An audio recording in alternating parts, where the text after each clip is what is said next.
sur une recovery haute face à un gunner, je pense qu'il y a des gros risques. Je pense qu'il y a des très très gros risques et tu peux avoir beaucoup de problèmes. Voyons voir donc de quoi va être capable Étoile face à Amine 2 ans plus tard. C'est parti. Le bon personnage de Cuphead. Jeu de mort, je déteste ce jeu. Ne jouez pas à ça en couple. Ah vraiment, jouez pas à ça en couple. Alors, allons-y, c'est Tipa. On est sur SVF, mesdames et messieurs, un match attendu 2 ans plus tard. 2 ans plus tard. Pour l'instant, il semblerait que ce soit Étoile qui mène déjà cette magnifique danse. Mais c'est intéressant ce qu'il nous propose déjà, notre joueur de Pac-Man. Il met déjà une pression ici à Amine. Les réponses trouvées, on attend les réponses ici du joueur de l'Extra Life. Pour l'instant, les réponses, il semblerait qu'il les a pas trop. On va voir s'il les aura. On verra. Ouais, pour l'instant, voilà, on connaît évidemment le set, on voit ici le kit qui est employé. On a d'un côté le missile directionnel, le réflecteur, qui va vraiment, je pense, faire la différence dans le match-up ici. Et évidemment, les bombinettes d'Amine, qui sont ses meilleurs amis depuis 2018, qui arrivent quand même à beaucoup mettre de pression sur un adversaire. Tu ne peux pas t'amuser à aller le chercher en situation de ledge trap. Si jamais l'adversaire te cherche sur une situation de mid-range, il peut aller chercher un grab et il peut aller chercher d'autres situations de punish. On a vu également que le missile du side B peut faire d'énormes dégâts contre l'hydrant, donc des datas sur lesquelles Étoile va devoir se constituer des petits mémos s'il veut réussir à tenir le match-up, parce que pour le moment, on le voit, pression directement sur la bombinette, forward throw, on prend les mêmes et on recommence. Après, on parle, mine de rien, en termes de pourcentage, ça se regarde de manière assez égale. Ouais, c'est assez égal, mais quand même, on a déjà un joueur de Pac-Man qui est un petit peu en danger. Il n'arrive pas trop à s'approcher. Ouais. Waouh. Il lui a mis une cuisine. En vrai. C'est quoi ce délai d'hydrant? Littéralement. Waouh! C'était impressionnant, elle a duré 2 jours ouvrés et on est que lundi. Ok, petit neutraler, c'est bien vu ici comme échange qui est proposé. Et pour le moment, en fait, de toute façon, ce qu'on est en train de constater du côté d'Étoile, c'est que quand t'as un adversaire qui te balance comme ça une purée en situation de mid-range et même sur des situations d'off-stage, de son côté, de toute façon, il va pas avoir le choix, il va falloir jouer la carte de la patience, y aller doucement. Il a l'hydrant qui peut être posé, mais encore une fois, Amine, il s'est déjà frotté à du Mozai, donc il sait quoi faire contre du Pac-Man. Ouais, absolument. On sait que Amine ne se laisse pas faire face à ce genre de personnage pour l'instant. La Hydrant n'est toujours pas là. Le 5 fruits et légumes par jour, pareil, on ne l'a pas côté Étoile. C'est un petit peu difficile, on dirait, du côté de notre streamer préféré, parce que là, vraiment, il n'arrive vraiment pas à trouver notre mi-gunner ici. La cloche, peut-être. Il n'a pas eu confiance. Ouais. Il a pas eu confiance, il aurait pu mettre un tour à smash tous les jours de l'année, c'est dommage. Ouais, c'est vraiment dommage, c'est vraiment dommage. On a eu l'occasion, mais on n'a pas pris ce kill pour l'instant. Une pomme qui va pouvoir toucher. Peut-être un mi-gunner à 162%.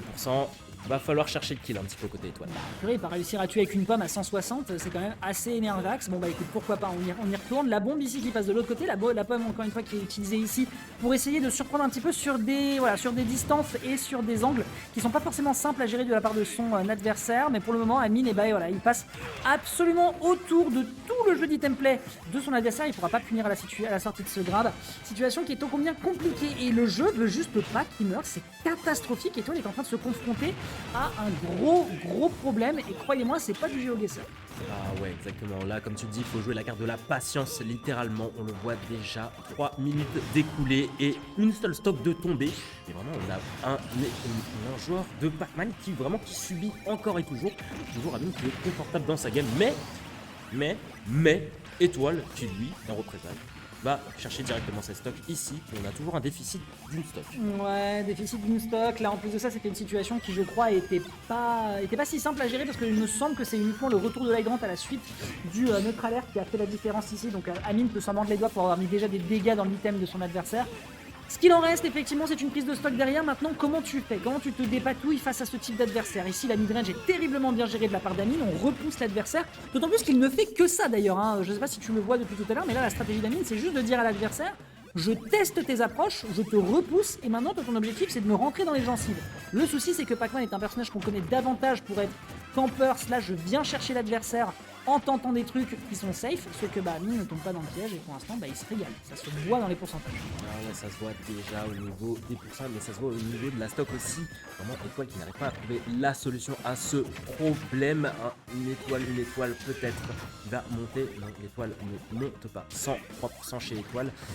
Notre streamer un petit peu dans la sauce, j'ai envie de dire, parce que l'Extra Life monte en puissance petit à petit dans la game. Ça revient évidemment, la recovery de Pac-Man, on la connaît, mais là vraiment, il subit encore et toujours. Là, c'est un petit peu la sauce épicée, la sauce épaisse, la sauce vraiment qui te donne mal au ventre littéralement tous les matins. Ouais, non, c'est très très lourd pour l'instant ce qui est proposé. Je vois de toute façon, on voit qu'on a Étoile qui est très très concentré sur ce qu'il a sous les yeux. Il essaye de gérer un petit peu ses timings. Il va utiliser ici la DI pour revenir parce que c'est quand même pas le move qui fait le plus de knockback du monde. C'est juste que c'est très chiant parce qu'il va tout fait spammer en continu. Je pense que non, la droite n'a pas été détruite, ce qui fait qu'il n'y aura pas de knockback supplémentaire. On s'en sort très très bien, mais là malheureusement, les mix-up de situations qui sont utilisés à plusieurs reprises, le positionnement sur le haut de la plateforme, sur le dessous, le fait d'utiliser le missile latéral, très clairement, de toute façon, je ne fais que dire ça. C'est du... comment dirais-je, c'est juste un test. C'est purement du test de gestion de pression, de désavantage, de match-up aussi, hein, parce qu'il faut savoir jouer contre Mingunner. Et pour l'instant, Amine, il se pose devant son adversaire en format de professeur et il lui dit « Mon gars, t'as un problème, il faut le résoudre. » Ah ouais, il se pose et il se régale, on dirait, le joueur. Comment, ouais. Il se régale vraiment. Et c'est vrai que pour Étoile, c'est pas vraiment de l'éclate, on dirait. Hein. C'est vraiment pas de l'éclate parce que comme tu le dis, pression. Ouais, les approches d'Étoile, ouais, un petit peu... on attend un petit peu la réaction.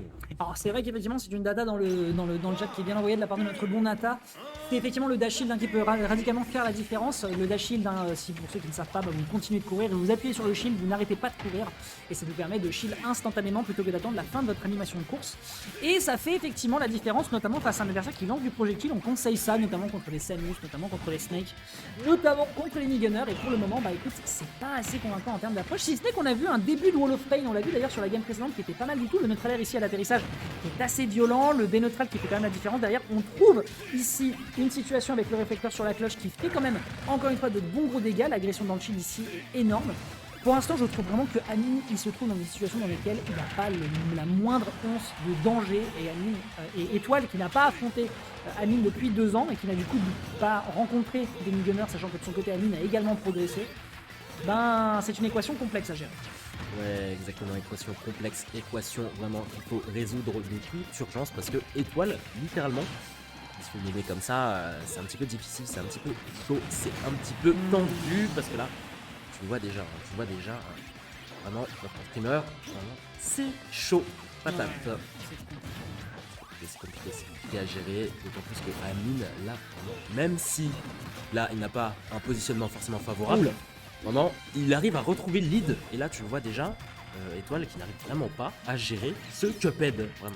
Ouais, je pense que là malheureusement on se confronte aussi à une situation, c'est qu'il y a plein de petites micro-interactions, on l'a vu avec ce forward smash malheureusement qui n'est pas passé en dépit des frames actives, ce qui fait que pour le coup Amine, il y a plein de situations sur lesquelles il est un peu gagnant plus qu'autre chose, par défaut, déjà de base parce que le match-up n'est pas évident et que Étoile est en train de l'apprendre, le réapprendre même sur le tas au bout de 2 ans.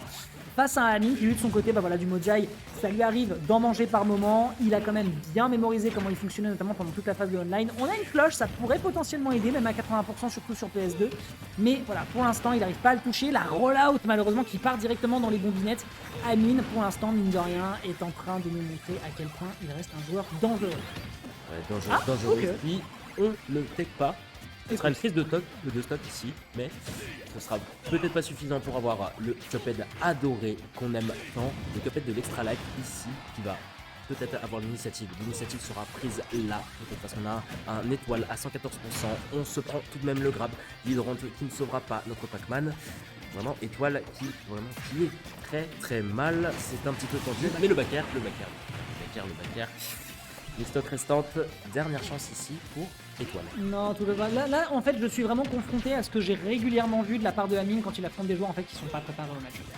Là, c'est pas compliqué. Je suis persuadé que Étoile il tente vraiment des trucs. Là, on voit, il fait attention, il essaie de faire attention à la façon dont il approche. Le neutralaire ici, malheureusement, l'overshoot de la part de Amine qui a bien été anticipé pour éviter de se faire attraper. Mais là, on voit vraiment une situation dans laquelle il est en train d'essayer de voir quels sont les outils sur lesquels il peut approcher. Derrière, tu vois, on arrive à toucher un tout petit peu, notamment avec ce Galaga, mais on n'en fait rien derrière. L'item pack qui fonctionne pas trop, les cloches qui ont été à peine convaincantes. Derrière, il n'arrive pas à trouver ce type de situation. C'est trop, voilà, c'est trop. Je pense que c'est une façon d'aborder le match-up qui est trop calme, trop défensive, parce qu'il essaie simplement de retourner sur le terrain de manière neutre. Et pour l'instant, Amine de son côté, il déroule. Et qu'est-ce qu'il déroule? Il est en train de se régaler. Il déroule littéralement. Amine, ce qui déroule aussi, c'est les projectiles vraiment. Regarde ça. Les phases de ledge trap qui sont monstrueuses avec Mingunner, mais Étoile qui va réussir quand même à à reprendre ce lead ici. On essaie de reprendre le contrôle du terrain, mais malheureusement, Amine était préparé, Amine était là. Amine a juste été monstrueux. Ouais, puis encore une fois, voilà, c'est vrai que je pense de toute façon, si jamais tu n'affrontes pas Amine régulièrement, tomber sur des Gunners, je pense que c'est un exercice qui n'est malheureusement pas simple. Alors pardon, autant pour moi, je n'avais pas fait l'inscription du score, c'est un 2-0 pour Amine qui donc va pouvoir avancer en direction des quarts.